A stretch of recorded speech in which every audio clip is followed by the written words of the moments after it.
Once Fumi became their stepmother, her true nature was revealed. Once upon a time, in the city of Lagos, there lived a kind and handsome man named Mr. Oladele. Mr. Oladele was happily married to a beautiful woman named Adebisi, and they had two lovely daughters, Bola and Titi. They lived in a fancy house filled with laughter and love. However, their happiness was short-lived as tragedy struck, leaving the family broken and in tears. One fateful evening, Adebisi was driving home from work when a terrible accident occurred. A speeding car collided with her vehicle, and despite the best efforts of the doctors, Adebisi couldn't survive the injuries. The news of her death shattered Mr. Oladele and his daughters. Oh no. The once cheerful home turned into a place of sorrow and mourning. After Adebisi's burial, life became difficult for Mr. Oladele and his daughters. Bola and Titi missed their mother terribly, and Mr. Oladele struggled to balance work and taking care of his children. Seeing his distress, his secretary, a woman named Fumi, began to help out.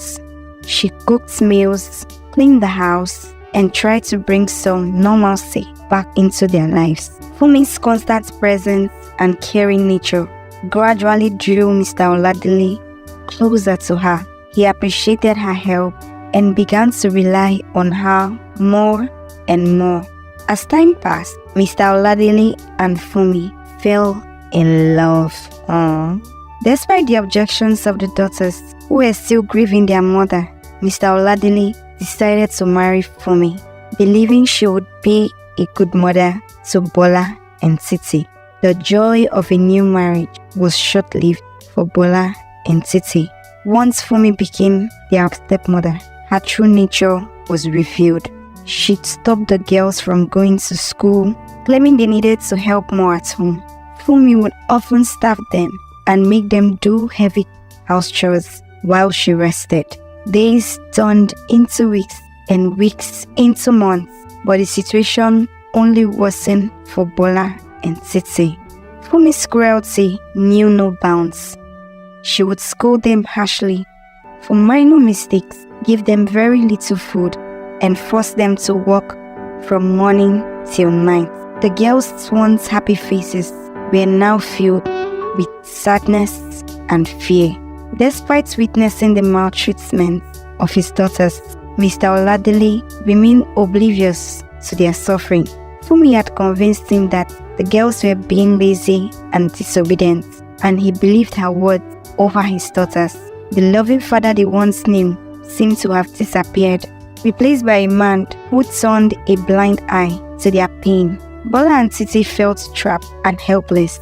They missed their mother dearly and longed for the days when they were happy and free. They tried to reach out to their father, but Mr. Fumi always managed to intercept their attempts. The girls' only solace was each other's company, and they would cling to the hope that one day their father would realize the truth. One dark night, after a particular harsh punishment from Fumi, Bola and Titi sat in their small cold room, whispering to each other. They were tired, hungry, and scared, but they knew they had to find a way out of this nightmare. They decided to run away and seek help from their mother's family, hoping they would take them in and protect them from Fumi. The girls spent the next few days secretly planning their escape. They gathered whatever little food they could find and saved it for their journey. They also packed a small bag with a few clothes and items that reminded them of their mother. Bola and Titi knew it would be dangerous, but they were determined to leave the house of horrors behind. One night, when Fumi was fast asleep, Bola and Titi quietly slipped out of their room and crept towards the door. Their hearts were pounding with fear, but they kept moving forward. Just as they reached the door, Fumi woke up and caught them. Oh no. She was furious and dragged them back into the house, locking them in their room as punishment. Bola and Titi's hope began to fade. They realized that escaping from his clutches would be nearly impossible. They were too young and too weak to fight back, and their father was no longer the protector they once knew. The future looked grim, and they feared they would never be free from their wicked stepmother's grasp. Every night, Bola and Titi would cry themselves to sleep, their silent tears a testament to their suffering. They prayed for a miracle, hoping that someone would come to their rescue. But as days turned into months, their cries for help went unanswered. The love and warmth they once knew seemed like a distant memory, and the reality of their situation was a heavy burden on their young heart. Unknowingly to Bola and Titi, there was someone who had been watching their plight from afar. A neighbor, Mrs. Eze, had noticed the changes in the household and the sorrow in the girl's eyes. She had seen Fumi's harsh treatment and the girl's despair, but she was unsure how to help without causing more trouble for them. One evening, Mrs. Eze decided she could no longer stand by and watch the girls suffer. She gathered her courage and approached Mr. Oladili, hoping to make him see the truth. She told him about the abuse she had witnessed and begged him to protect his daughters.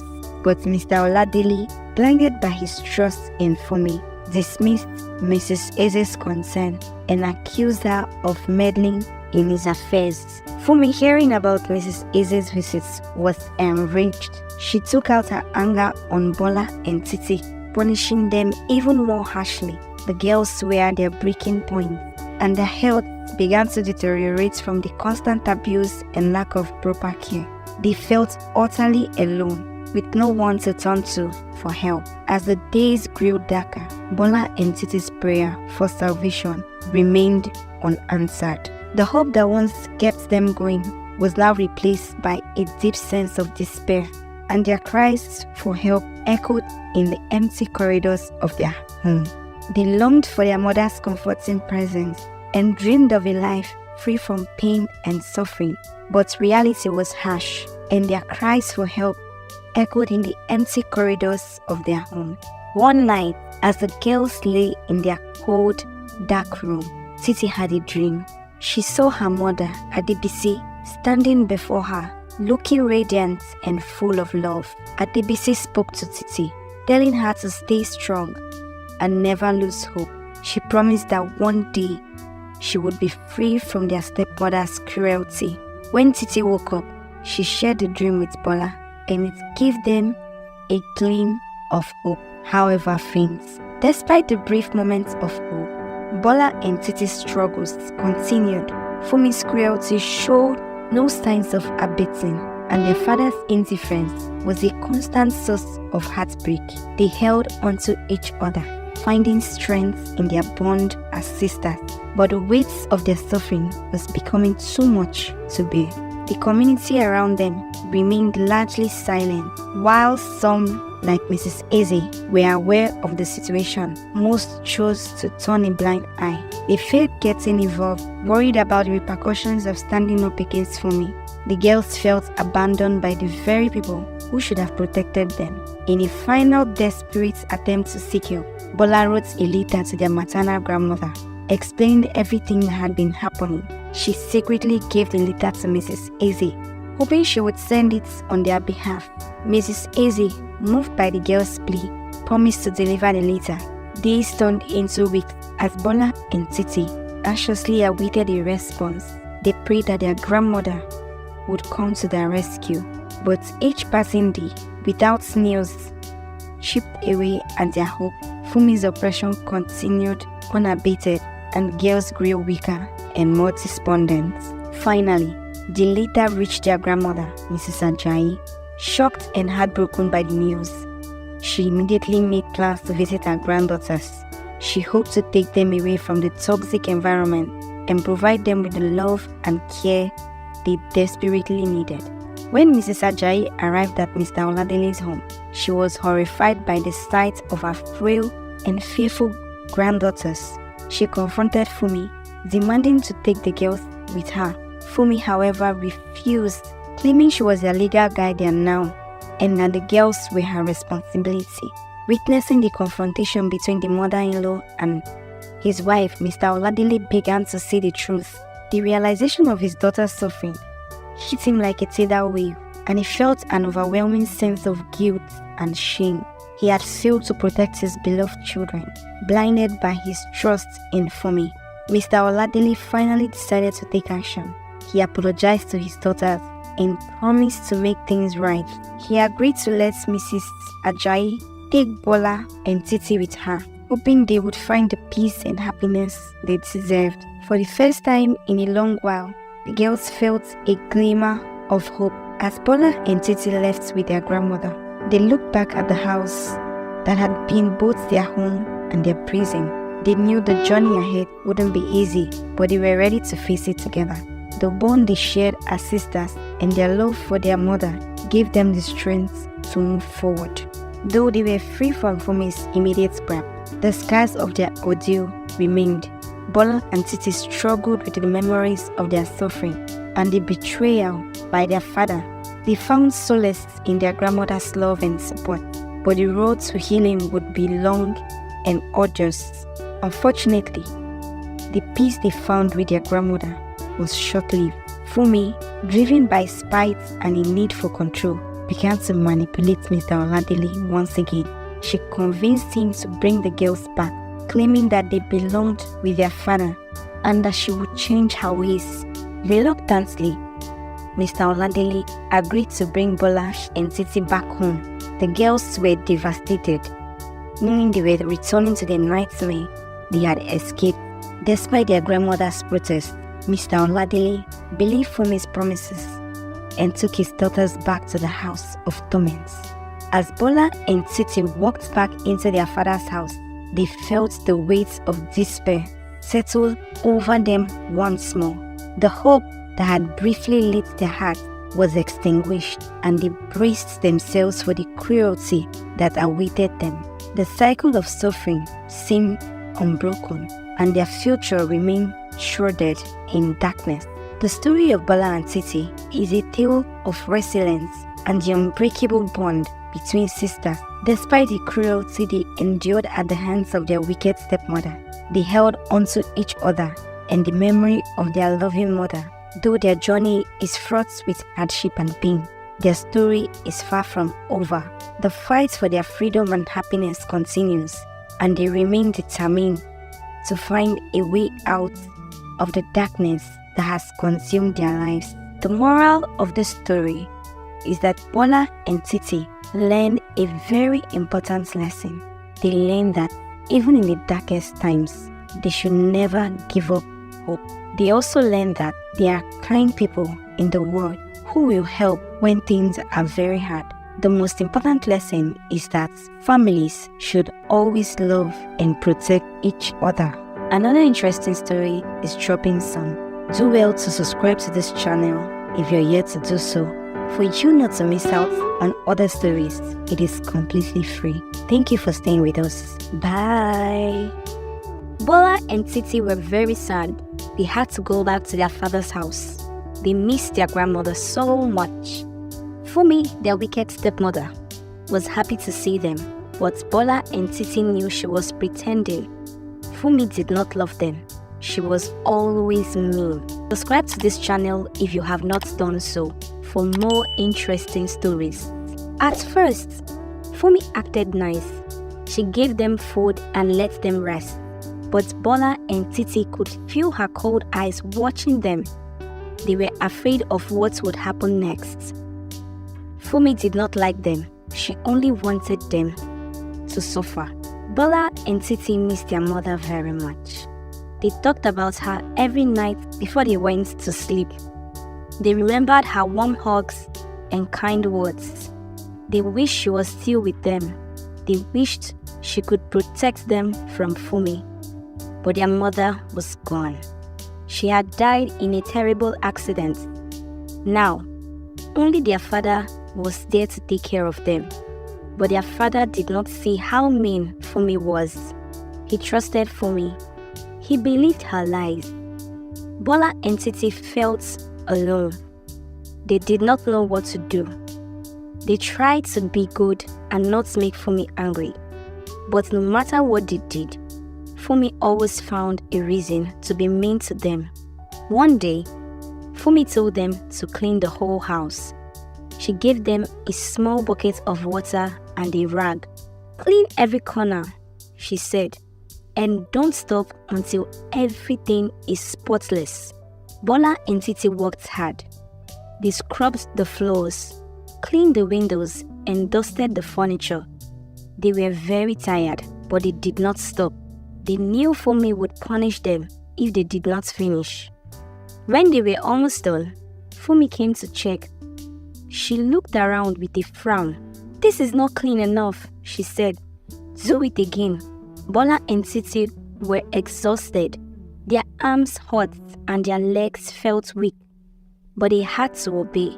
They started cleaning again, trying their best to make everything perfect. As they worked, they whispered to each other. "I miss Mama," Bola said. "I wish she was here." "Me too," Titi replied. "Mama would never let Fumi be mean to us." They did not know that their mother's spirit was listening. Adebisi, their mother, was watching over them. She saw their pain and wanted to help, but she needed to find a way to make Fumi stop being mean. In heaven, Adebisi watched her daughters. She saw how Fumi treated them. It made her very sad. Adebisi loved Bola and Titi very much. She wanted to protect them. She decided to do something to help. Adebisi's spirit came down to their house. She wanted to stop Fumi from hurting her children. She knew she had to be strong and brave. She had to make Fumi afraid. That night, as Fumi was about to sleep, she heard a soft voice.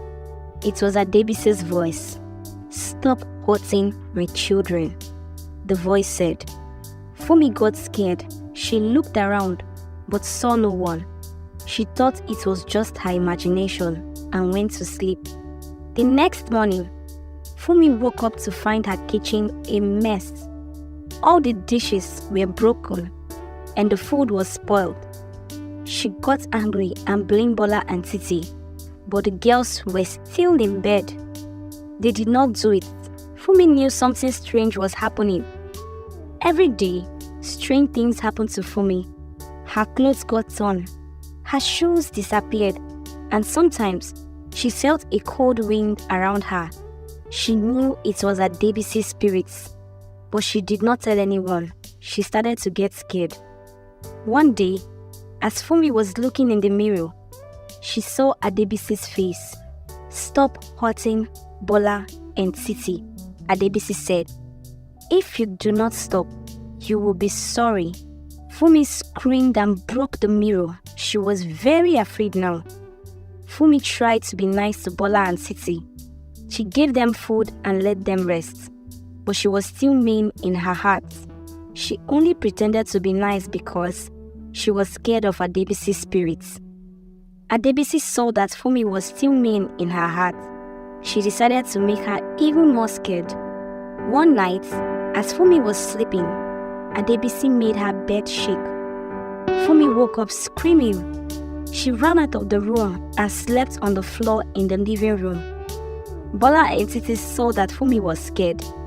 They did not know why, but they felt a little bit safer. They missed their mother very much and talked about her every night before they slept. Adebisi's spirit stayed close to Bola and Titi. She made sure they were not hurt anymore. When Fumi tried to be mean, something bad happened to her. Once, she tried to hit Bola, but her hand got stuck in the air. She tried to stab Titi, but the food came back. Fumi was very confused and scared. One night, Adebisi appeared in front of Fumi. "This is your last warning," she said. "If you hurt my daughters again, you will regret it." Fumi was shaking with fear. She promised to be good, but Adebisi knew she was still mean inside. Fumi decided she had to get rid of Adebisi's spirits. She went to a witch doctor and asked for help. The witch doctor gave her a special potion and told her to spread it around the house. Fumi did as she was told, hoping it would work. But Adebisi's love for her daughters was stronger than any potion. The potion did not work. Instead, it made Funmi sick. She had a high fever and could not get out of bed. Mr. Oladele had to take care of her, and Bola and Titi were left alone. For a few days, Bola and Titi were happy. They played, ate well, and did not have to do hard chores. They felt their mother's spirit around them, keeping them safe. They wished Funmi would stay sick forever. After some days, Funmi got better, but she was very weak. She was still scared of Adebisi's spirit. She tried to be nice to Bola and Titi, but the girls knew it was not real. They stayed away from her as much as they could. Funmi decided to do something very bad. She planned to send Bola and Titi far away where Adebisi's spirits could not protect them. She called a man who took children to work in the city. She told him to come and take Bola and Titi. Bola and Titi heard Funmi talking to the man. They got very scared. They prayed to their mother's spirit to save them. The night before the man was supposed to come, Adebisi made Funmi see horrible dreams. Funmi saw fire, snakes, and darkness. She woke up, screaming, and decided to cancel her plan. She could not sleep all night. When they saw Funmi canceling the plan, they knew their mother was protecting them. Mr. Oladele noticed Funmi was acting very strange. He asked what was wrong, but she did not tell him the truth. She was too scared. Finally, Mr. Oladele asked Bola and Titi if Funmi was being mean to them. They told him everything. Mr. Oladele was very angry. Mr. Oladele realized he had made a big mistake by marrying Funmi. He felt very sorry for Bola and Titi. He decided to protect his daughters and make things right. He confronted Funmi and told her to leave his house. Funmi tried to argue, but Adebisi's spirit appeared again. This time, Adebisi looked very angry. Funmi was so scared that she ran out of the house without taking any of her things. She left and never came back. Mr. Oladele hugged Bola and Titi. He promised to take better care of them. He knew Adebisi's spirit was watching and protecting them. The house felt lighter and happier without Funmi. Mr. Oladele decided to make a fresh start for his family. He wanted to create a loving and safe home for Bola and Titi. He realized he had been too focused on his own pain and had neglected his daughter's needs. He vowed to never let that happen again. Mr. Oladele took Bola and Titi out to the park. They played and laughed, feeling free and happy for the first time in a long while. They rode on swings, climbed trees, and ate ice cream. Their father watched them with a smile, feeling grateful to see their joy. Back at home, Mr. Oladele made changes. He painted the house in bright colors, bought new furniture, and filled the rooms with toys and books. He wanted Bola and Titi to feel safe and loved in their home. Mr. Oladele also started cooking meals for his daughters. He learned to make their favorite dishes and enjoyed seeing their faces light up when they ate. They had family dinners every night, sharing their stories and laughing together. Mr. Oladele made sure Bola and Titi went back to school. He talked to their teachers and explained what had happened. The teachers were kind and understanding. They promised to help Bola and Titi catch up with their studies. Bola and Titi were happy to be back in school. They loved learning new things and playing with their friends. They worked hard and soon became top students in their class. Their teachers praised them and their father was very proud. Adebisi's spirits continued to watch over her family. She was happy to see her daughter smiling again. She knew they were safe and loved. Her love for them was strong and eternal. Bola and Titi felt their mother's presence in their lives.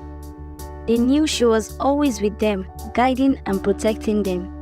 They talked to her every night before they went to sleep, telling her about their day and thanking her for keeping them safe. Life was not always easy for Bola and Titi. They faced many challenges, but they knew they were never alone. Their father's love and their mother's spirits gave them the strength to overcome any obstacle.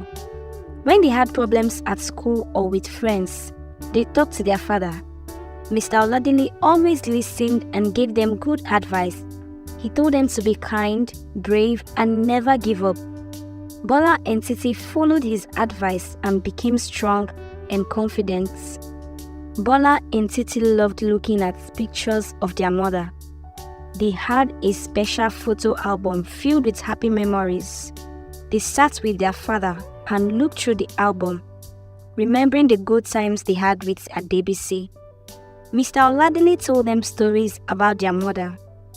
He talked about how kind, loving, and brave she was. Bola and Titi listened with wide eyes, feeling proud to have such a wonderful mother. They promised to be like her and make her proud. Mr. Oladile learned the importance of listening to his children. He realized that he had made mistakes, but he was determined to be a better father. He always asked Bola and Titi how they felt and made sure they were happy and safe. Bola and Titi learned to be brave and never lose hope. They knew their mother's love was their greatest strength. They faced every challenge with courage and always supported each other. The story of their wicked stepmother became a lesson of love, courage, and the power of a mother's love. As the years passed, Bola and Titi grew up to be kind and strong women. They remembered everything their mother and father taught them. They worked hard and achieved their dreams. Bola became a teacher, helping children learn and grow. Titi became a doctor, caring for the sick and healing the injured. They never forgot their mother's love and the lessons they learned.